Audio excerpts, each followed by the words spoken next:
Fala galera infoprodutora, se você ainda não está sabendo, enfim a Receita Federal trouxe um posicionamento sobre o que ela entende sobre a coprodução aqui no mercado de infoprodutos.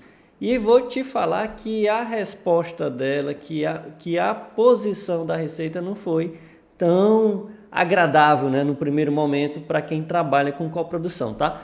Eu tenho aqui a missão de em até 10 minutinhos te passar o que você precisa saber sem ficar enchendo linguiça e indo direto ao ponto. Para isso eu já preparei aqui, olha só a minha tela, um mapa mental com os pontos principais que eu quero destacar aqui para você nesse vídeo. Então vamos lá, tá? Primeiro, o que é que aconteceu? A Receita Federal tem poucos dias, né, no finalzinho do mês de junho de 2025, ela formalizou, né, oficializou o posicionamento dela da forma como ela entende que funciona o que deve ser tributado à coprodução na venda de infoprodutos, tá? E essa formalização foi feita através de algo que a gente chama de solução de consulta. Eu preciso explicar para você o que é solução de consulta para que fique bem claro, né, a importância desse momento, tá? Então vamos lá. O que é que acontece? A solução de consulta é quando uma empresa, qualquer empresa, pode vir ali na Receita Federal e tirar uma dúvida, né? Ela fazer uma consulta formal à Receita, porque ela tem uma dúvida específica ali sobre determinado ponto da legislação. Então, como a Receita trata de impostos, tributos federais, a dúvida tem que ser relacionada à legislação federal. E aí a gente teve uma empresa de infoprodutos que então formalizou, né, uma consulta lá à Receita, também trazendo as dúvidas que ela tinha em como que ela interpreta a legislação federal sobre determinado assunto, que a gente vai já ver também do que se trata. E aí, quando a Receita ela analisa aquela consulta, ela vai dar uma resposta, né? Essa resposta se transforma numa solução de consulta, que é ali uma decisão, uma resposta oficial, que vale não somente para a empresa que fez a consulta, mas para todas as outras empresas, caso tenha uma situação semelhante. Então, a gente fala que tem efeito vinculante para todos os contribuintes, justamente porque aquilo ali vai ser lei, né? Vai passar a ser lei ali, quando tiver uma fiscalização, né? Os auditores, os fiscais da Receita forem fiscalizar a empresa relacionada àquele assunto que a solução de consulta trata, aquilo passa a ter força de lei, tá? Não é uma lei, mas passa a ser seguida como se fosse ali pelo fisco, beleza? Show de bola! E aí, o que é que essa empresa que fez a consulta perguntou lá à Receita Federal? Basicamente foram duas perguntas. Ela perguntou como que deve ser considerado o contrato de parceria entre expert e coprodutor. Então, Receita, eu tenho aqui uma situação que eu tenho uma coprodução e a coprodução funciona aqui no formato de parceria de negócio.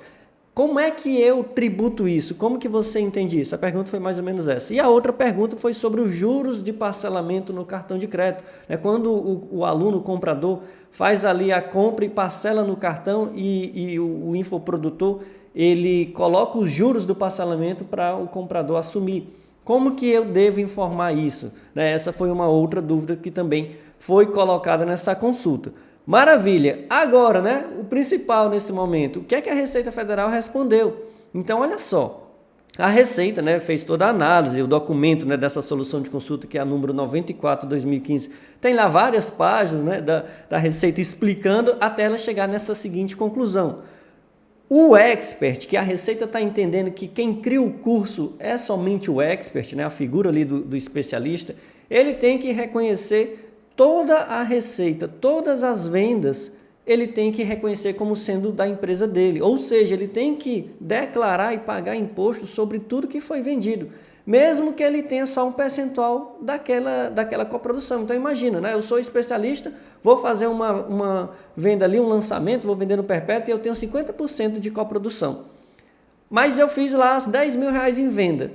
Mesmo que eu receba só 5 mil, né, lógico, considerando ali os descontos da plataforma, eu vou ter que declarar como o meu faturamento tenha sido 10 mil, emitir nota fiscal sozinho para todos os alunos no valor dos 10 mil e assumir essa bronca sozinho. Esse é o entendimento da Receita. Ela também entendeu que o coprodutor, por ele não ser a pessoa que cuida da parte pedagógica, não ser a pessoa que transmite o conhecimento, fica com função de bastidor, né, a parte mais de estratégica, de gestão, de marketing, enfim, ele é um prestador de serviço do expert, do criador do curso, então ele não deve emitir nota fiscal para os alunos e ele deve emitir uma única nota para o expert, para ali o produtor, né, quando assim for cadastrado na plataforma, pagando imposto sobre o que ele vai receber.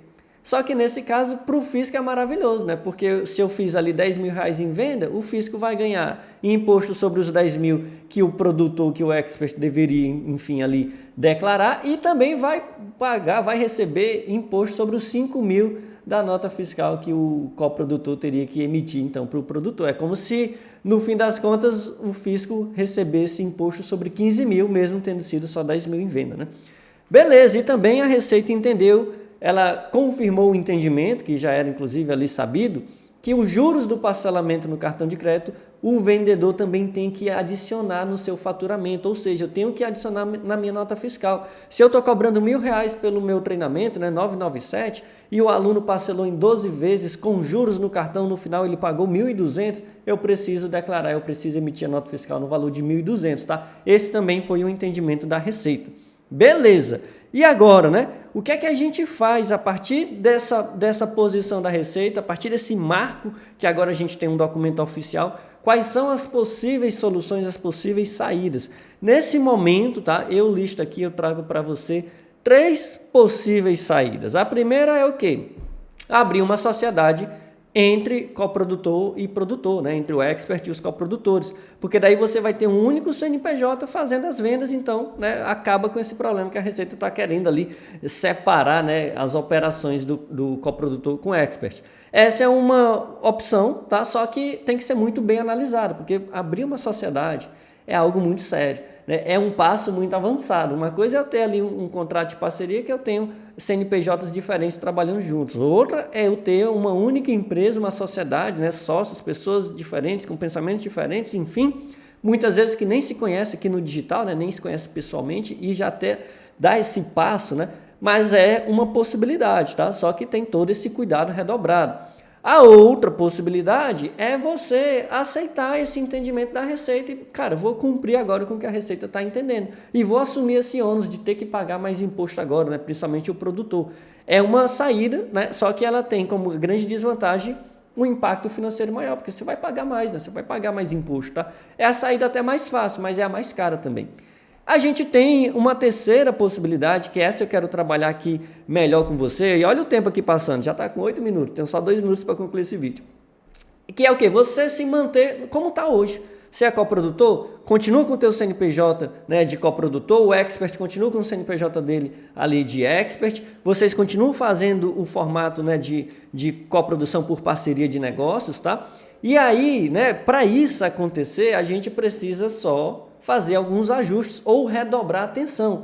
Por isso que essa terceira saída, que eu imagino que vai ser a mais buscada, né, pelos infoprodutores em geral, a gente precisa dar uma atenção especial. E aí eu trouxe aqui, né, o que é que você precisa então fazer para manter a coprodução como está, cada um no seu quadrado, cada um com o seu CNPJ, sem precisar fazer sociedade. 4 pontos principais que tem que ser observados. Primeiro, tem que ter um contrato de parceria por escrito, formalizado e assinado. Não dá para ficar só no verbal, tá? Se você ainda não tem, já procura um colega advogado para poder ter o seu contrato redigido, beleza? Segundo ponto, nesse contrato, se você já tem, você tem que revisar ele e verificar se tem alguma cláusula ali que traz a situação de deixar muito específico, muito ali claro, sem dúvidas nenhuma, que o coprodutor e que o expert, o criador, né, do curso, eles são coautores, eles são co-criadores daquele infoproduto, daquela mentoria, daquele curso. Isso precisa também estar expresso no contrato, assim como também precisa estar lá expresso que coprodutor e produtor prestam serviço juntos para o mesmo cliente, que é o comprador, né, que é o cliente final. Tá? Então, eles estão prestando serviço de treinamento para o cliente final, para quem está comprando o treinamento. Maravilha! Terceiro ponto, se você utiliza, né, alguma plataforma para vender como a Hotmart, enfim, você precisa verificar os termos de uso da plataforma.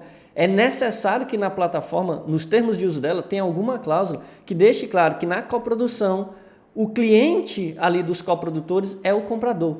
Que o coprodutor e o produtor, o coprodutor e o expert estão trabalhando juntos né, estão vendendo um serviço educacional juntos para o mesmo cliente, que é quem está comprando. Isso precisa estar claro. Na Hotmart já tem cláusula específica, né, sobre isso. Tem que analisar, se você vende por outra plataforma, se também tem ali algo parecido, porque caso não tenha, você pode ter problemas, porque a Receita nessa solução de consulta, olha só, ela foi lá nos termos de uso da Hotmart, ela analisou, ela destacou, ela retirou um trecho, inclusive mostrando que ela está atenta, que ela está observando o que estão colocando lá nas letras miúdas das plataformas, tá? Já estourei meu tempo, meu Deus do céu, está acabando. E aí a gente chega no quarto ponto, muito importante, que é você fazer o registro autoral do teu infoproduto.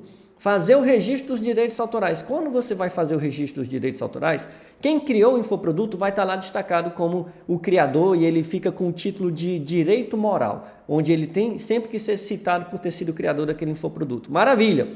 Mas você também tem a opção de colocar quem vai ser o detentor dos direitos patrimoniais, que é justamente quando eu autorizo alguém, né, a comercializar aquela minha criação, a ganhar dinheiro em cima daquela minha criação. Então, normalmente, nessa parte, a gente informa os percentuais de coprodução. O Expert tem 50%, então eu coloco lá, a empresa do Expert tem 50% dos direitos patrimoniais desse infoproduto. O coprodutor tem outros 50%, eu coloco lá o CNPJ do coprodutor, tem 50% de direitos patrimoniais sobre esse infoproduto. Isso aqui é total importante porque gera um documento oficial, formal, que está de acordo com a lei dos registros autorais aqui do Brasil e acaba sendo um argumento muito forte caso haja um questionamento da Receita Federal, né? Por que você não está seguindo a minha solução de consulta? Opa, porque está aqui, né? Eu tenho aqui os registros autoral onde mostra que tanto o coprodutor como o produtor são criadores, né? São co-criadores, são coautores e possuem os direitos autorais aqui dessa obra, desse infoproduto, enfim, tá? Então isso é super importante. E para a gente fechar, olha só o que é mais especial, né?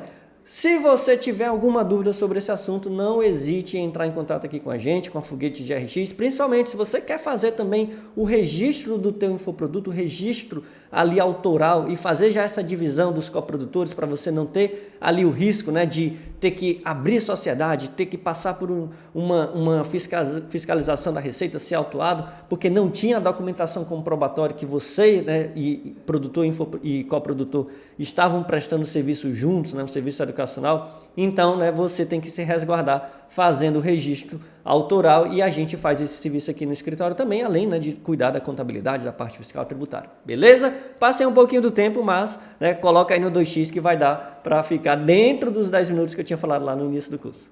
Lá no início do curso não, lá no início do vídeo. Valeu!